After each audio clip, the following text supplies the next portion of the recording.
As I've watched the industry change, I've watched the need for session drumming to decrease. I've watched many studios close down because the foundation of the industry is different. It used to be that a band would tour to promote their record. And just the inverse has happened now. Bands give away music to promote the tour. So one of the big revenue streams that used to be in recording is now in touring. I've always been the touring guy.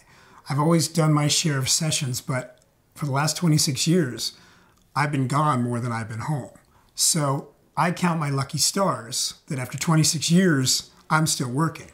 And I love what I do just as much as I ever did. So many people say, how do I become a studio musician? Well, get some mics and a computer and some mic pre's and a converter and do it yourself. That's why I came out with my DVD, A Day in the Recording Studio, because it's a self-generated business. The idea behind this DVD is I'm going to show you how you can do drums in any facility and get an amazing sound. A record company won't even look at a new band if the band is not sold 5,000 to 10,000 units on their own. So you need to come in with a fully produced product.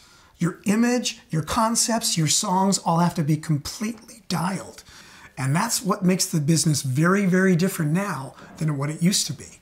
I've always been the sideman for other people. I mean, I've worked for some of the greatest people, Billy Idol and Simple Minds, Stevie Nicks and Sheryl Crow and Cher, and Pink and Foreigner and Velvet Revolver. I mean, I've had an amazing career. The only difference is that I've always been working for somebody else. It hasn't been my band. I had my own band in the early days, and we got close. We had a demo deal with Atlantic Records. We were so close, but we didn't get the shot. But if I could go back, I think I would love to make it with the band and be touring the country in a tour bus with my band. I co-wrote the music, and I created the songs, and I created the image and the people that I grew up with.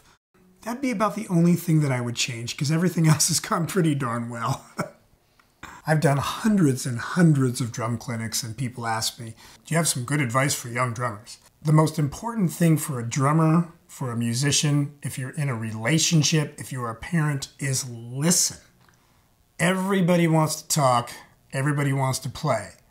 If you're the one that's listening, you're the one that people are going to like. You're the one that people are going to want to hire.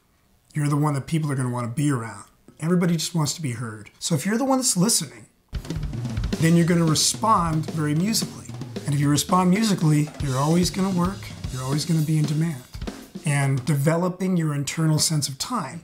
Work with that metronome, get very, very comfortable with your internal sense of time. And most importantly with that, because everybody wants to play fast, the key to playing fast is playing slow. I remember when I reached the ability to just clap at 30 beats per minute,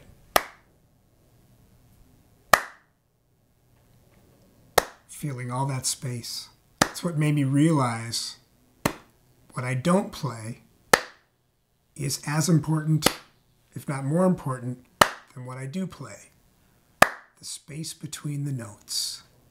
John Palmer and Kim Grant contact me from Gretsch, and they say, we're going to be doing our product demo for all of the reps. And they asked me to come and play and demo all the gear. They said, we got some new lines. We want you to check them out anyway and see what you think. And they had me play this new series of drums called the Brooklyn Drums. And I just hit one tom. I hit the 10-inch tom, and I said, okay. It sounded like the USA Maple, but it was a little mellower, a little rounder, had a different tone. Turns out that it's maple and poplar. And it just gives the drum this incredibly mellow and beautiful vintage sound, but with modern projection. Oh, man. They record well. Put a mic in front of them, they sound great. I immediately fell in love with the kit, and I started using it on the Foreigner tour, and then that's the kit that I used on the entire Pink Truth About Love tour. And I'm in love with that line of drums. The Brooklyn are really amazing and truly unique, like all the different lines are.